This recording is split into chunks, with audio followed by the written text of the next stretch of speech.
ወደድንም ጠላንም እዚህ አረብ ሀገር ውስጥ እየኖርን ቤት ውስጥ እየሰራን ፕላስ ደግሞ ዝም ብለን ስክሮል እያደረግን ነገሮችን ዝም ብለን ባልባሌ ቦታ እያሳለፍን ዝም ብለን የሆነ የሰንበዲ ሂስትሪ እየሰማን የሆነ እንዲተበድዬ እንዲያደርገውኝ እያልን እየሰማን እንደዚህ ከሆነ የምንቀጥለው ወደድንም ጠላንም ተመልሰን እዚህ ነው የምንገኘው።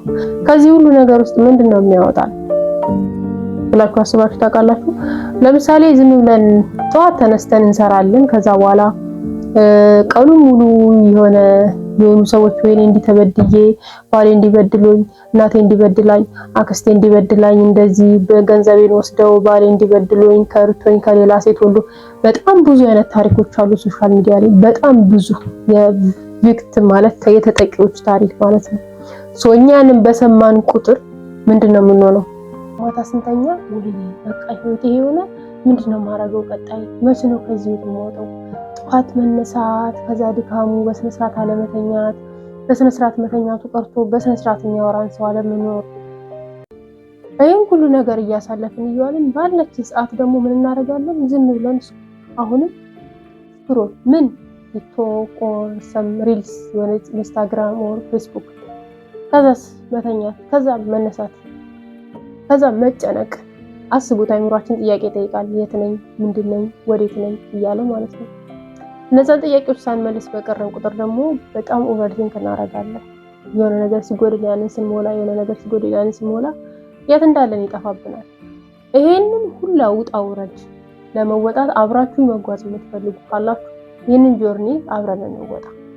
እኔ በግሌ ብዙ ያሳለፍኳቸው ነገሮች አሉ በዚህ አካሄድ ውስጥ ሄጄ የነበረ ጊዜ ማለት ነው። አስተውሳለሁ 2014 ኢትዮጵያ ሄጄ ነበረ። ለአንድ አመት ቆይቻለሁ። ኢትዮጵያ በነበርኩበት ጊዜ የዛን የሄድኩትን ብር ኢትዮጵያ ቢዝነስ ጀመርኩበት። ስለ ቢዝነስ ምንም አይነት እውቀት የለኝም። እንዴት እንደሚሰራ ቢዝነስ ራሱ አላውቅም። ጀምሪ ስላሉኝ ብቻ ጀመርኩት እንጂ እውቀቱ ኖሮኝ እንዴት እንደሚሰራ እንዴት ከስተመር እንደሚያዝ ምናምን ኖሮኝ አይደለም። ከጀመርኩት በኋላ ግን ነገሮችን ቻሌንጅ ሲመጣ አብሮኝ የሚጋፈጥ ሰው አልነበረም። ጀምሪ ምናምን እቃ መግዛት ላይ ምናምን ሆሄ ማለቱ ላይ ግን በጣም ብዙ ሰዎች ነበሩ። እንዘን ልክ ያንን ነገር ካረኩኝ በኋላ ግን ማንም አብሮኝ ተጋፈጠ። ብቻዬን የተጋፈጥኩት ገንዘብ ነው፣ ወጪ ነው፣ የቤት ኪራይ ነው፣ የመብራት አለ፣ ብዙ ነገሮች አሉ። ምናልባት አሁን ያለችው መቅደስ የዛኔ ነው ቢኖር ያ ምግብ ቤት እንትን ይላል። የዛን ጊዜ ምን እንደጎዳኝ ልንገራችሁ። ስክሮል ማድረግ ከዛ በኋላ በደንብ ኢትዮጵያ ሄጄ ምን እሰራለሁ የሚለው ነገር ሳይሆን ማስበው ጀስት በቃ ወይ ምግብ ቤት ወይ ፀጉር ቤት እሰራለሁ ያገኘሁት። አዎ እንዴት ብለን መጠየቅ አለን? ወደድንም ጠላንም አሁን ከሚሰማን ስሜት በተለይም እንደኔ አረብ ሀገር ሆናችሁ በቤት ሰራተኝነት የምትሰሩ ወደድንም ጠላንም አሁን ካለንበት ስሜት ወይኔ በቃ የኔ ህይወት ይሄ ነው በቃ ጠዋት ተነስቼ ስሰራውዬ ከዛ በኋላ ማታ ደግሞ መጥቼ ከዛ ታጥቤ መተኛት ከዛ ደግሞ እንደገና ጠዋት ሩት እየተደጋገመ በቃ ይሄ ነው ህይወቴ በቃ እንደዚህ ነው የምኖረው ምናምን ብለን አስበን አናውቅም። አምሹር ደግሞ እያንዳንዳችን እናስባለን። ከዚህ ነገር ውስጥ ልንወጣ የምንችለው ወደድንም ጠላንም በመማርና በመማር ብቻ ነው። የተማሩት የደረሱ የተማሩት እንደውም እየመጡ አይደል እንዴ ማስተርስ ዲግሪ ዲፕሎማ ምናምን ይዘው እየመጡ አይደል ልትሉ ትችላላችሁ። ነገር ግን ተምረው እዚህ የመጡትንና እንደኛ የሆኑትን ሳይሆን ማለት ነው ማየት ያለባችሁ ተምረው የት ጋር እንደደረሱ ማለት ትልቅ ደረጃ የደረሱትን ሰዎች ማየት አሪፍ ነው። ምክንያቱም እነዛ ምን አድርገው ነው እዛ የደረሱት፣ እነዚህ ደግሞ ምን አድርገው ነው እዚህ የሆኑት? ቀላል ጥያቄ። መማር ሲባል ምናልባት ትምህርት ቤት እንደ ድሮአችን ቦርሳ ይዘን ምሳ ይዘን ምናምን ሄደን መማር ሊሆን ይችላል። በቤታችን ግን ራሳችን ላይ እየሰራን መማር እንችላለን። ብዙ ነገሮችን ማድረግ እንችላለን። ምን መማር እንደምንችል እኔ ከተማርኳቸውና እንድትማሯቸው ከምፈልጋቸው ሪከመንድ ከማረጋቸው ትምህርቶች ውስጥ አንድ አጠር ያለ ቪዲዮ ሰርቻለሁ። በእርግጥ እንደመልስ ግን በዝርዝር እመጣበታለሁ። ብትማሯቸው ብዬ የማስባቸውን አብራችሁ እንድትማሩ እኔም ደግሞ የገባኝን ሼር እንዳረጋችሁ በግሩፕም ሊሆን ይችላል። በፈለጋችሁ እንድንተጋገዝ ከፈለጋችሁ በውስጥ ልጽፉልኝ ትችላላችሁ፣ ወይ ደግሞ የቴሌግራም አካውንቴን እዚህ ጋር አስቀምጠዋለሁ። ያንን ነገር ለማሳካት ወይ ደግሞ ከዛ ህይወት ከዚህ ምንድነኝ ወዴት ነኝ የሚለው ነገር ለመውጣት ራሳችን ላይ መስራት መቻል አለብን። አለበለዚያ ከዚህ እንዴትም በዚህ ሽክርክሪት ውስጥ እየዋልን ነው እንትን የምንለው። በኦንላይን መማር አለብን። የምናዳምጠውን ነገር መለየት አለብን። የምናየውን ነገር መለየት አለብን። የምንሰማቸውን ነገሮች መለየት አለብን። እውነቴን ነው የምላችሁ፣ የሰው ልጅ የልማድ ውጤት ነው። እንደ ሰከንድ ኔቸር ነው የሚባለው። ልማድ የሰከንድ ኔቸር ነው። ስለዚህ እኛ ነገሮችን አስተውልን ራሳችን ላይ ካልሰራን ዛሬ እንደውም አንድ ታሪክ እንቀራችሁ። 4 ሚሊዮን ብር ይዛ የገባች ልጅ ነበረች ኢትዮጵያ በቅርብ ጊዜ። ያንን 4 ሚሊዮን ብር ምን ላድርገው በጣም ጨንቆኛል አለች።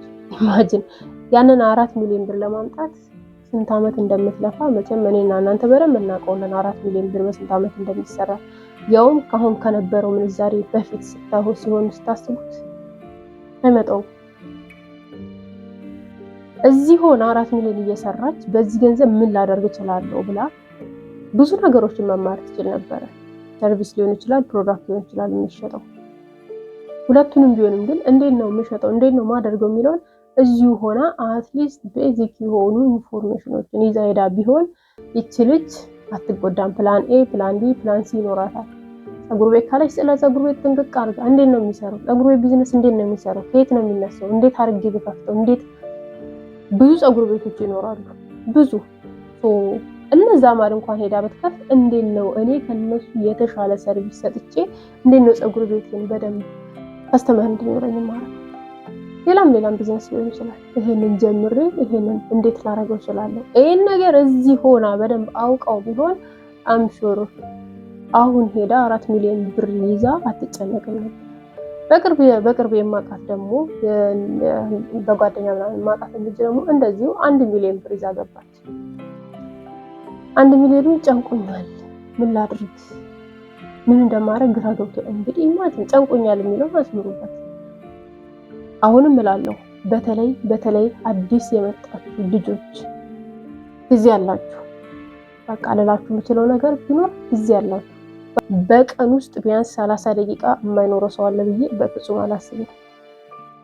ፍሪ ዋይፋይ ነው ያለን፣ ፍሪ ምንም አናወጣም፣ አይቆራረጥም ራሱ።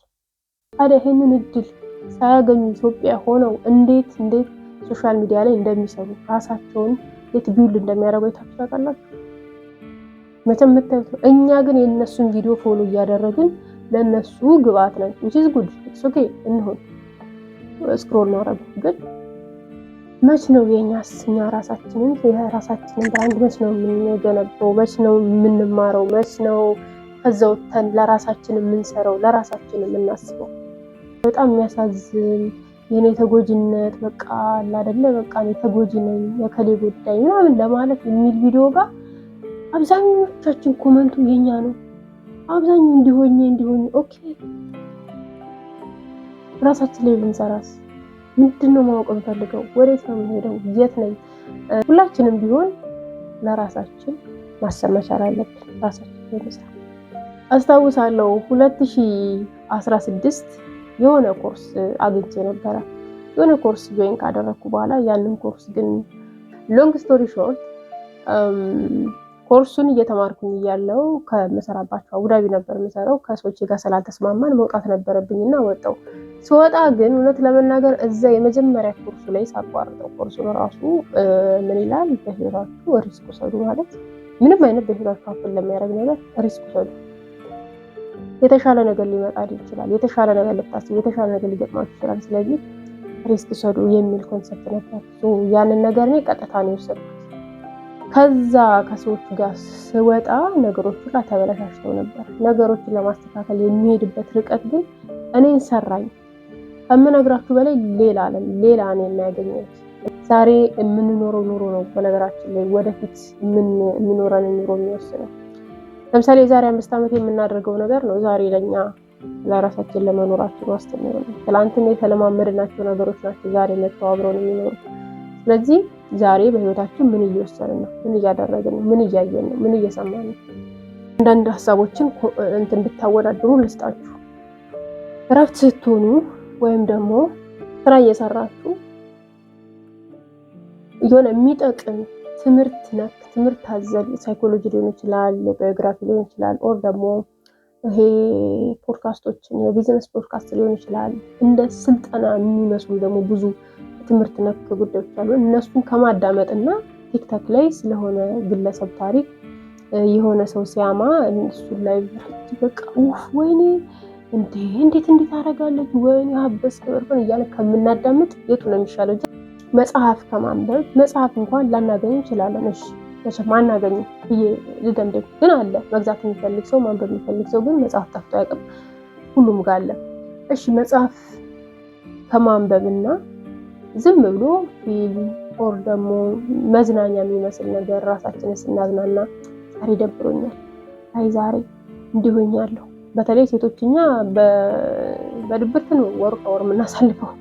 ዛሬ እንዲሆኛለሁ ዛሬ እንዲሆኛለሁ አንድ ሳምንቷ ነው ፕሮዳክቲቭ ነው። ስለዚህ መች ነው የሆነ የሰው ስጋችን ደከመኝ የማይልበት ቀን የለም። በነገራችን ሁሉ ጊዜ ስጋችንን ከሺ ካልነው ደከመኝ ነው የሚለው። ዛሬ ደክሞኛል፣ ዛሬ ራሴን፣ ዛሬ እግሬን፣ ዛሬ እጄን ሁሉ ጊዜ።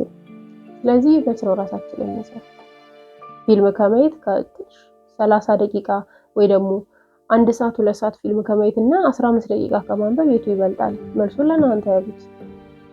በቀጣይ በደንብ ከነማብራሪያው እንዴት መማር እንዳለብን፣ የት መማር እንዳለብን፣ ከምን መጀመር እንዳለብን ይዤላችሁ እመጣለሁ። እኔ ከምን እንደጀመርኩ እነግራችኋለሁ። ከራሴ ኤክስፔሪየንስ ተነስቼ ስትማሩ የሚገጥሟችሁን ችግሮች፣ ከተማራችሁ በኋላ የሚገጥሟችሁን ችግሮች ግዴታ ይኸውላችሁ መማር ሲባል ግዴታ የተማረ ሁላ ያንን የተማረው ነገር ስራ ላይ ወይ መስራት ኢንካም ማግኘት አለበት ማለት ነው። አንዳንድ ትምህርቶች ኢንካም ወይ ገቢ አያስገኙም። በእርግጥም ተምራችሁ ገቢ የማያስገኝ ትምህርት የለም። ነገር ግን ካለን የህይወት አንፃር ካለን ለምሳሌ ካለንበት ሀገር ካለንበት ሁኔታ አንፃር አንዳንድ ትምህርቶች ተምረናቸው በጣም ኤክስፐርት ሆነን መስራቱን ችለን ራሱ ገቢ ላይ ያስገኙልን ይችላል።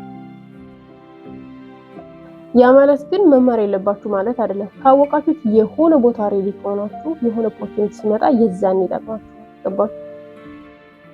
ስለዚህ መማር ነው የሚያዋጣን። ከዚህ ህይወት ከዚህ በቃ ደከመኝ ጨነቀኝ በቃ ምናምን ከምንለው ነገር ሊያወጣን የሚችለው አንድና አንድ መማርና መማራችን ብቻና ብቻ ነው። ስለዚህ እንማር።